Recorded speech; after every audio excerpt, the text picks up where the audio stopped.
बिहार में political realignment या सियासी फेरबदल की तैयारी पूरी हो चुकी है और कुछ ही देर में नीतीश कुमार भाजपा के साथ सरकार बनाने वाले हैं। सवाल यह है कि इस पूरे जो स्क्रिप्ट है उसका स्क्रिप्ट राइटर कौन है, डायरेक्टर कौन है, क्योंकि नीतीश कुमार जब ट्रांजिशन करते हैं तो ये माना जाता है कि कोई ना कोई एक ऐसी कड़ी है जो उनको और उस पार्टी के साथ जोड़ती है, क्योंकि ललन सिंह को तो उन्होंने कुछ महीने पहले हटा दिया था और खुद ही जेडीयू के अध्यक्ष बन गए थे। उनका हटाने का वजह ये मानी जाती थी कि ललन सिंह लालू यादव और तेजस्वी यादव के बहुत करीब हो गए थे, तो इसलिए नीतीश कुमार को वो अनकंफर्टेबल कर रहा था। उससे पहले उन्होंने आरसीपी सिंह को हटाया। आरसीपी सिंह को हटाने की वजह ये मानी जा रही थी कि वो भाजपा के बहुत करीब हो गए थे और उनको फिर नीतीश जी को जाना था महागठबंधन में, तेजस्वी के साथ सरकार बनानी थी, तो उन्होंने उससे पहले आरसीपी को हटा दिया। तो इस बार वो कौन शख्स है जिसने ये रोल प्ले किया है?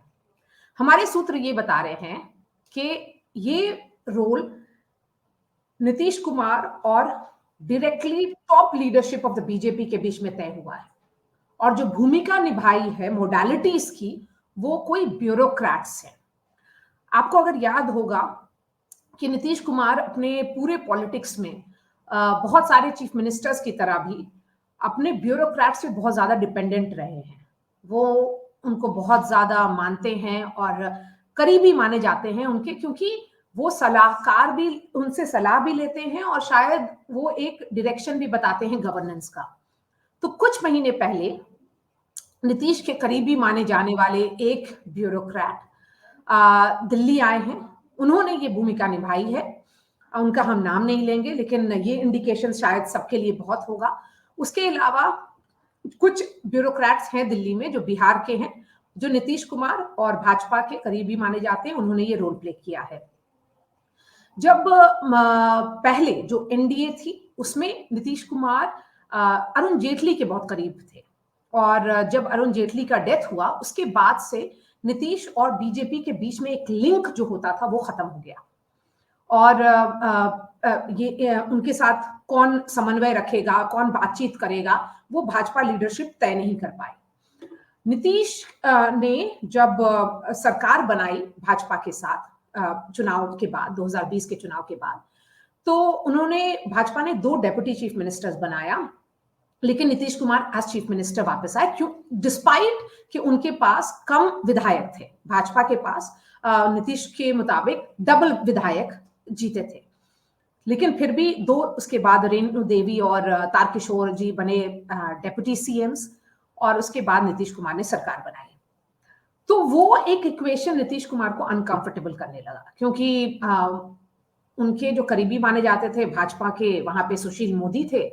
सुशील मोदी इतने करीब माने जाते थे कि भाजपा ने उनको सोचा कि उनको हटा दिया जाए, और उसके बाद सुशील मोदी जी बिहार की पॉलिटिक्स छोड़ करके उनको राज्यसभा का सांसद बना दिया गया, दिल्ली ले आए। तो क्या ये माना जाए कि सुशील मोदी का फिर से वापसी होगी? क्या कोई एक ऐसा रोल दिया जाएगा, क्योंकि वो जो मिसिंग लिंक है और एक जो कनेक्टिंग वायर था जो भाजपा और नीतीश कुमार के बीच में था, वो जो खत्म हो गया है, उसको रिस्टोर करने के लिए ये भी मुमकिन है।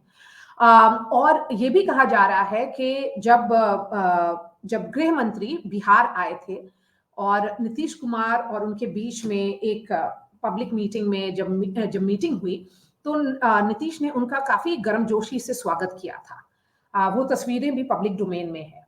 तो वो शायद वो सब उसकी शुरुआत हो चुकी थी, क्योंकि मैसेज आ चुका था कि नीतीश अब वापस आएंगे एनडीए गठबंधन में। ये भी माना जा रहा है कि वो भाजपा के नेचुरल अलाई हैं। जो उनका पूरा अगर आप ट्रैक रिकॉर्ड देखें तो पूरे ट्रैक रिकॉर्ड में ज्यादातर साल उन्होंने एज चीफ मिनिस्टर भाजपा के साथ सरकार चलाई है। बहुत ही इंटरमिटेंटली 1 साल 1.5 साल की आरजेडी और उनकी सरकार चली है। तो सवाल ये है कि अगर ये जो डायरेक्टर हैं वो director top leadership of the Bhajpa है, तो नीतीश और top leadership of the Bhajpa के बीच में अब वो जो पहले की जैसे खींचातानी थी वो अब नहीं है। एक अंडरस्टैंडिंग हो गई है कि नीतीश शायद अपना प्राइम मिनिस्टरियल एम्बिशंस अब रख देंगे ताख पर, क्योंकि वो तो मुमकिन है नहीं, और वो चीफ मिनिस्टर के तौर पर कंटिन्यू करेंगे। लेकिन ये भी चर्चे में है कि 2025 में उनको एज चीफ मिनिस्टर शायद नहीं प्रोजेक्ट किया जाए, और 2025 के चुनाव के बाद जो बिहार में असेंबली इलेक्शंस होगा उसके बाद शायद नीतीश कुमार दिल्ली आ जाए। तो सबसे पहली बात कि ये ब्यूरोक्रेट्स कौन हैं जिनकी भूमिका इस पूरे पॉलिटिकल अलाइनमेंट में, रीअलाइनमेंट में अहम है, उसके लिए आपको एनडीटीवी देखना पड़ेगा। शुक्रिया हमारे साथ जुड़ने के लिए।